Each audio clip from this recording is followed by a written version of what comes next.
Let's talk about the economic crisis of 2008. This crisis is very closely related to such a concept as securitization. And in order to better explain the essence of this term, let's tell the prehistory of its emergence.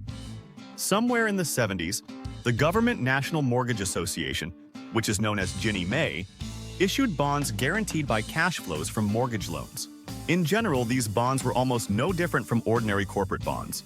But soon they would push financial market representatives to a revolutionary idea that changed the finance industry. The essence of this idea was as follows. Bonds can be issued for any asset that generates cash flows. And such an asset was loans, because when a person receives a loan, he is then obliged to return it, and this loan repayment is a cash flow. At the same time, the implementation of this idea was hindered by legislative restrictions. These restrictions were as follows. Starting from 1933, banking in the USA was divided by the Glass-Steagall Act. According to this law, which was adopted after the Great Depression, banks were divided into two types. The first type included commercial banks that were engaged in lending, and the second type included investment banks that were engaged in securities transactions. And the most important thing in this law was that banks of one type were prohibited from engaging in the activities of another type of bank. The reason for this ban was that before the Great Depression, the scheme of financing brokerage operations through bank loans was popular in the USA. Because when a client turned to a broker to buy shares, the broker could offer him to increase the volume of shares purchased through a loan. The brokers themselves also took this money on credit from banks and then lent it to their clients at higher interest rates. And in the late 20s, this system of such three-party lending became one of the causes of the Great Depression.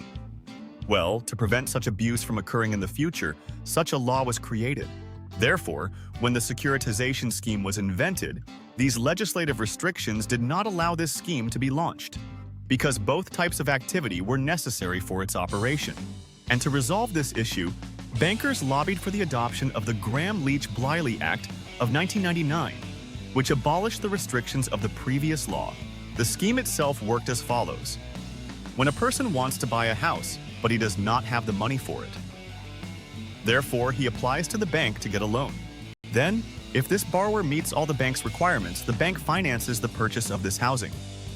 At the same time, legally, this housing financed by the bank is in the bank's ownership until the borrower repays the loan. Then, when a credit institution accumulates a certain package of loans, it sells it to a specially created organization, SPV. And then, this organization issues bonds, which it then sells. And as I said, for investors themselves, these mortgage bonds were interesting because, just like in traditional bonds, they could count on guaranteed payments, which were formed at the expense of payments from borrowers on mortgage loans. And the credit institution, which received funds from the sale, could use them further to finance other loans. And here the problem was not in the scheme itself. The problem was in its abuse. Because this system worked only if the bond generated income at the expense of loan payments.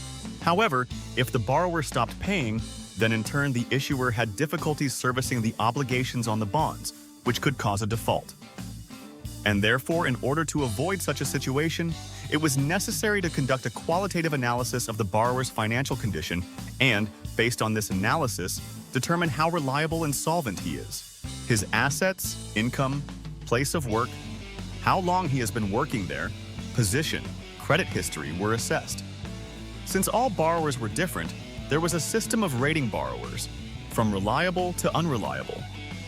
And at first, this scheme worked perfectly, because loans were issued only to reliable borrowers who repaid loans responsibly without any delays. However, when reliable borrowers became less and less, it was very worrying for market participants who did not want to end the party.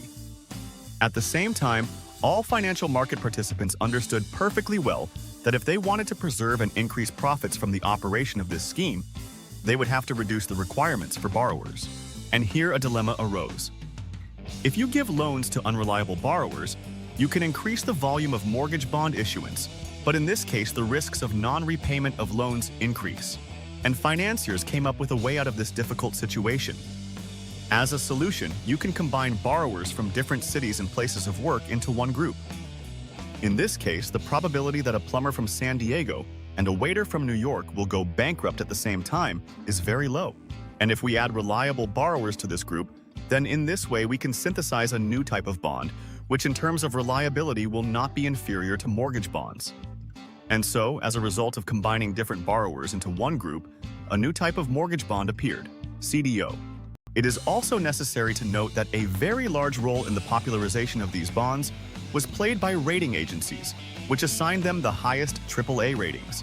Historically, these private agencies played the role of an independent source of assessment of the issuer, and with their ratings were supposed to inform uninformed investors about the solvency of companies or states.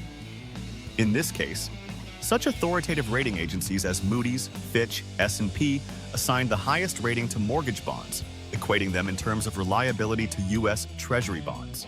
Well, when all these puzzles came together, it created the conditions for a bubble to emerge.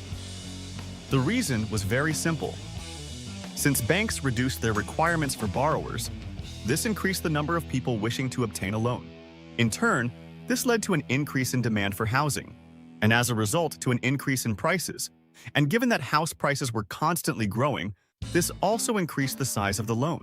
When the level of defaults on mortgage bonds began to increase, this led to a decrease in lending and, as a result, to a decrease in demand for housing. Of course, this decrease in demand was reflected in real estate prices, which also began to decline. Since borrowers took the maximum amount of the loan as collateral, a small drop in prices could immediately lead to a decrease in the level of necessary collateral for the loan. In this case, the bank could ask the borrower to repay part of the loan or take the collateral. And then the situation developed due to processes that reinforced each other. The bank takes the property and puts it up for sale. This increases the supply in the real estate market and puts downward pressure on prices. Prices fall, and then another wave of borrowers lack collateral, in which the bank takes it and puts it up for sale, which puts even more pressure on prices. When the real estate crisis began, bonds did not react to it for a while until the level of mortgage defaults crossed a psychological threshold, which was essentially the beginning of the collapse in the housing market.